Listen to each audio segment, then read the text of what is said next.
ಬೆಳಗಾವಿಯಲ್ಲಿ ಮೃಣಾಲ್ ಹೆಬ್ಬಾಳ್ಕರ್ ಅಬ್ಬರದ ಪ್ರಚಾರವನ್ನ ಮಾಡ್ತಾ ಇದ್ದಾರೆ. ಯುಗಾದಿ ದಿನವೂ ಕಾಂಗ್ರೆಸ್ ಅಭ್ಯರ್ಥಿ ಭರ್ಜರಿ ಮತಬೇಟೆಯನ್ನು ನಡೆಸಿದ್ದಾರೆ. ಕಾಂಗ್ರೆಸ್ ಅಭ್ಯರ್ಥಿ ಮೃಣಾಲ್ ಹೆಬ್ಬಾಳ್ಕರ್ ಕೂಡ ಅಷ್ಟೇ ಅಬ್ಬರದ ಪ್ರಚಾರದಲ್ಲಿ ತೊಡಗಿದ್ದಾರೆ. ಮತಬೇಟೆಗಿಳಿದಿದ್ದಾರೆ. ಹೋದಲ್ಲಿ ಬಂದಲ್ಲೆಲ್ಲ ಅದ್ಭುತವಾದಂತಹ ರೆಸ್ಪಾನ್ಸ್ ಸಿಗ್ತಾ ಇದೆ. ಯುಗಾದಿ ದಿನವೂ ಕೂಡ ಪುತ್ರ ಮೃಣಾಲ್ ಹೆಬ್ಬಾಳ್ಕರ್ ಪ್ರಚಾರಕ್ಕೆ ಸಚಿವೆ ಲಕ್ಷ್ಮೀ ಹೆಬ್ಬಾಳ್ಕರ್ ಸಾಥ್ ಕೊಟ್ಟಿದ್ದಾರೆ. ಬೆಳಗಾವಿ ಗ್ರಾಮೀಣ ಮತಕ್ಷೇತ್ರದಲ್ಲಿ ಮೃಣಾಲ್ ಮತಯಾಚನೆ ಮಾಡಿದರೆ ಮನೆ ಮನೆಗೆ ತೆರಳಿ TV5 ಕನ್ನಡಕ್ಕೆ ಕಾಂಗ್ರೆಸ್ ಅಭ್ಯರ್ಥಿ ಮೃಣಾಲ್ ಗೆಲುವಿನ ವಿಶ್ವಾಸವನ್ನು ವ್ಯಕ್ತಪಡಿಸಿದ್ದಾರೆ. ಹೋದ ಕಡೆಯಲ್ಲೆಲ್ಲ ಉತ್ತಮ ಸ್ಪಂದನೆ ಸಿಗ್ತಾ ಇದೆ ಜನರಿಂದ. ಸರ್ಕಾರದ 5 ಗ್ಯಾರಂಟಿ ಯೋಜನೆಗಳು ನನಗೆ ಶ್ರೀರಕ್ಷೆ ಆಶೀರ್ವಾದ ಆಗುತ್ತೆ. ಕಳೆದ 25 ವರ್ಷಗಳಲ್ಲಿ ಬೆಳಗಾವಿ ಲೋಕಸಭೆ ಅಭಿವೃದ್ಧಿ ಆಗಿಲ್ಲ. ಇಲ್ಲಿ 25 ವರ್ಷದಲ್ಲಿ ಕ್ಷೇತ್ರದ ಜನ ಬದಲಾವಣೆ ಬಯಸಿದ್ದಾರೆ ಅಂತ ಗೆಲುವಿನ ಹುಮ್ಮಸ್ನಲ್ಲಿದ್ದಾರೆ.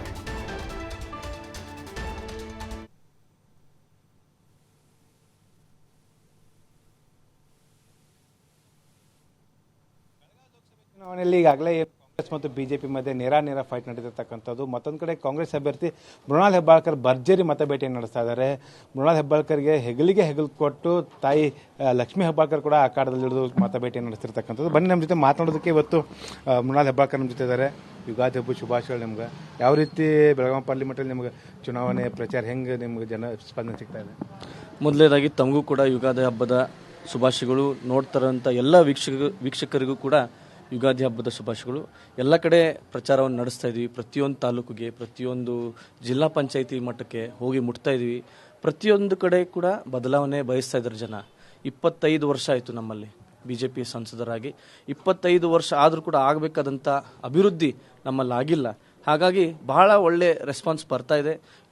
ಹೆಚ್ಚಾಗಿ ಯುವಕರು ನೀವು ರಾಮದುರ್ಗಲ್ಲಿ ನೋಡಬಹುದು, ಗೋಕಾಕಲ್ಲಿ ನೋಡ್ಬೋದು, ಹಾಗೂ ಅರ್ಬಾವಿಯಲ್ಲಿ ನೋಡ್ಬೋದು. ಯುವಕರು ಹೆಚ್ಚಿನ ಸಂಖ್ಯೆಯಲ್ಲಿ ಇವತ್ತು ನಮ್ಮ ಜೊತೆ ಬರ್ತಾ ಇದ್ದಾರೆ. ಯುವಕರು ಬದಲಾವಣೆ ಬಯಸಿದ್ದಾರೆ ಹೇಳಲಿಕ್ಕೆ. ಈಗ ಪ್ರಮುಖವಾಗಿ ಹೋದಲ್ಲ ಜನರಿಗೆ ಏನು ಆಶ್ವಾಸನೆ ಕೊಡ್ತಾ ಇದ್ದಾರೆ? ಒಂದು ಚುನಾವಣೆ ಮೇಲೆ ಭರವಸೆಗಳು ಇದ್ದೇ ಇರುತ್ತೆ. ತಾವೇನು ಭರವಸೆ ಕೊಡ್ತಾ ಇದ್ದಾರೆ? ನಿಮಗೇನು ಜನ ಕೇಳ್ತಾ ಇದ್ದಾರೆ? ಏನು ಬೇಕು ನಿಮ್ಮಿಂದ ನಿರೀಕ್ಷೆ ಏನು ಕೊಡಿ? ನಿಜವಾಗ್ಲೂ ಹೇಳ್ಬೇಕಂದ್ರೆ ಜನರಿಗೆ ನಾವು ಏನು ಆಶ್ವಾಸನೆ ಕೊಡ್ತಾ ಇದೀವಿ ಅಂದ್ರೆ, ನಾವು 5 ಗ್ಯಾರಂಟಿಗಳನ್ನು ಕೊಟ್ಟಿದ್ವಿ. ಆ 5 ಗ್ಯಾರಂಟಿಗಳನ್ನು ಇವತ್ತು ಪೂರೈಸಿ ಜನರ ಮನೆ ಬಾಗಿಲವರೆಗೂ ಮುಟ್ಟಿದ್ದೀವಿ. ಇವತ್ತು ನಮ್ಮ ಕೇಂದ್ರದ ನಾಯಕರು ಕೂಡ ಸುಮಾರು ಗ್ಯಾರಂಟಿಗಳನ್ನು, ಸುಮಾರು ಯೋಜನೆಗಳನ್ನು ಇವತ್ತು ಘೋಷಣೆ ಮಾಡಿದ್ದಾರೆ. ಪ್ರತಿಯೊಂದು ಗ್ಯಾರಂಟಿಯನ್ನು ಅಥವಾ ನಮ್ಮ ಕರ್ನಾಟಕ ರಾಜ್ಯದಲ್ಲಿ ಕಾಂಗ್ರೆಸ್ ಪಕ್ಷದ ಸರ್ಕಾರ ಮಾಡುವಂಥ ಒಳ್ಳೆ ಕೆಲಸಗಳನ್ನು, ಹಾಗೂ ಈ ಭಾಗದ ಸಂಸದರು ಏನೇನು ಕೆಲಸಗಳಲ್ಲಿ ವೈಫಲ್ಯ ಆಗಿದ್ದಾರೆ, ಯಾವ್ಯಾವ ಕೆಲಸಗಳನ್ನು ಮಾಡಿಲ್ಲ, ಯಾವ್ಯಾವ ಯೋಜನೆಗಳನ್ನ ನಮ್ಮಲ್ಲಿ ತರಬೇಕಾಗಿತ್ತು ಅವನು ತಂದಿಲ್ಲ. ಈಗ ವಂದೇ ಭಾರತ್ ಎಕ್ಸ್ಪ್ರೆಸ್ ಬರೀ ಹುಬ್ಳಿಗೆ ಮಾತ್ರ ಸೀಮಿತ ಆಗಿದೆ.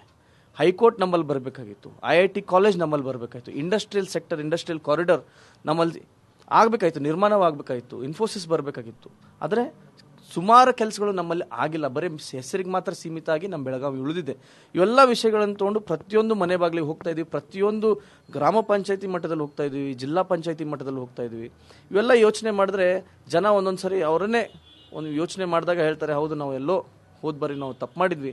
ಈ ಬಾರಿ ಬೆಳಗಾವಿ ಯುವಕನಿಗೆ, ಬೆಳಗಾವಿ ಹುಡುಗನಿಗೆ ಒಂದು ಅವಕಾಶ ಕೊಡಬೇಕು. ಇದು ಬೆಳಗಾವಿಯ ಸ್ವಾಭಿಮಾನದ ಚುನಾವಣೆ ಅಂತ ಸ್ವಂತ ಜನ ಮಾತಾಡ್ತಾ ಇದ್ದಾರೆ. ಮೇಡಮ್, ಬೆಳಗಾವಿ ಅಂದರೆ BJP ಭದ್ರಕೋಟೆ ಲೋಕಸಭೆ. ಏನು ಅಂತದೇನು ಮಾಡಿರೋ ನಿದ್ದೆಗೆಟ್ಬಿಟ್ಟಿದೆ ಅಂತ BJP ನಾಯಕರು? ಇಲ್ಲ, ಜನ ಮನಸ್ಸು ಮಾಡಿದ್ರೆ ಅದು ಏನು ಬದಲಾವಣೆ ಅಂತ ಜನ ಮನಸ್ಸು ಮಾಡಿದ್ರೆ ಅದು ಏನು ಬೇಕಾದರೂ ಆಗ್ಲಿಕ್ಕೆ ಸಾಧ್ಯ. ಯಾರು ಕೂಡ ಊಹಿಸಿರಲಿಲ್ಲ ಕರ್ನಾಟಕ ರಾಜ್ಯದಲ್ಲಿ 135 ಸೀಟ್ ಬರ್ತವೆ ಅಂತ. ನಮ್ಮ ಅಧ್ಯಕ್ಷರಾದಂಥ DK ಶಿವಕುಮಾರ್ ಸರ್ನ ಬಿಟ್ಟರೆ ನಾವು ಯಾರೂ ಕೂಡ ಊಹಿಸಿರಲಿಲ್ಲ. ಜನ ಬದಲಾವಣೆಯನ್ನು ನಿರೀಕ್ಷೆ ಮಾಡಿದ್ರು, ಬದಲಾವಣೆ ಆಯಿತು. ಅದೇ ರೀತಿ ಈ ಬಾರಿ ಸ್ಪೆಷಲಿ ಚಿಕ್ಕೋಡಿ ಪಾರ್ಲಿಮೆಂಟ್ ಆಗಿರ್ಬೋದು, ಬೆಳಗಾವಿ ಪಾರ್ಲಿಮೆಂಟ್ ಆಗಿರ್ಬೋದು, ಜನ ಬದಲಾವಣೆಯನ್ನು ಬಯಸ್ತಾ ಇದ್ದಾರೆ. ಇದು ನಮ್ಮ ಜಾದು ಅಲ್ಲ, ಜನನೇ ತಯಾರಾಗಿದ್ದಾರೆ. ಬೆಳಗಾವಿ ಲೋಕಸಭೆ ಅಂದರೆ ಬೆಳಗಾವಿ ತಾಲೂಕಿಗೆ ಒಂದು ಸ್ಟ್ರಾಟಜಿ ಬೇರೆ ಮಾಡಿದ್ದಾರೆ, ಗೋಕಾಕ್ ಅರ್ಬಾವಿಗೆ ಒಂದು ಸ್ಟ್ರಾಟಜಿ ಬೇರೆ ಮಾಡಿದ್ದಾರೆ, ಸೌದತ್ತಿ, ರಾಮದುರ್ಗ್ ಮತ್ತು ಬೈಲಹೊಂಗಲ ಸ್ಟ್ರಾಟಜಿ ಬೇರೆ ಮಾಡಿದ್ದಾರೆ. ಬಟ್ ಈ ಬಾರಿ BJP ಕಟ್ಟಿ ಹಾಕ್ತಾರೆ. ನನಗೆ ಮತದಾರರ ಪ್ರಭುಗಳ ಮೇಲೆ ನನಗೆ ವಿಶ್ವಾಸ ಇದೆ. ನಮ್ಮ ಕರ್ನಾಟಕ ಸರ್ಕಾರ, ಮಾನ್ಯ ಮುಖ್ಯಮಂತ್ರಿಗಳ ನಾಯಕತ್ವ, ಈ 5 ಗ್ಯಾರಂಟಿಗಳನ್ನು ಭಾಳಷ್ಟು ಉತ್ತಮ ರೀತಿಯಾಗಿ ಮನೆ ಬಾಗಿಲಿಗೆ ತೊಗೊಂಡು ಹೋಗಿದ್ದೀವಿ. ಅದರಲ್ಲೂ ನಾನು ಒಬ್ಬ ಮಹಿಳಾ ಮತ್ತು ಮಕ್ಕಳ ಕಲ್ಯಾಣ ಇಲಾಖೆ ಸಚಿವೆಯಾಗಿ ಗೃಹಲಕ್ಷ್ಮಿ ಯೋಜನೆಯನ್ನು ಎಲ್ಲೂ ಯಾರಿಗೂ ತೊಂದರೆ ಆಗದ ಹಾಗೆ ರಾತ್ರಿ ಹಗಲು ಕೂತ್ಕೊಂಡು ಕೆಲಸ ಮಾಡಿ ಅವ್ರ ಮನೆ ಬಾಗಿಲಿಗೆ ತೆಗೆದುಕೊಂಡು ಹೋಗಿದ್ದೀನಿ.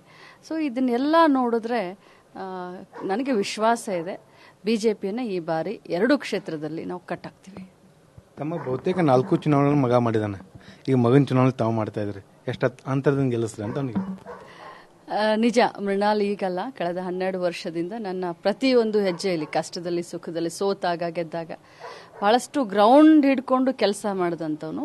ಕ್ಷೇತ್ರದಲ್ಲಿ ನನಗಿನ್ನ ಜಾಸ್ತಿ ಪ್ರೀತಿ ವಿಶ್ವಾಸ ಒಬ್ಬ ಮಗ ಅಂತ ಹೇಳಿ ನನ್ನ ಜನ ಪ್ರೀತಿ ಮಾಡ್ತಾರೆ.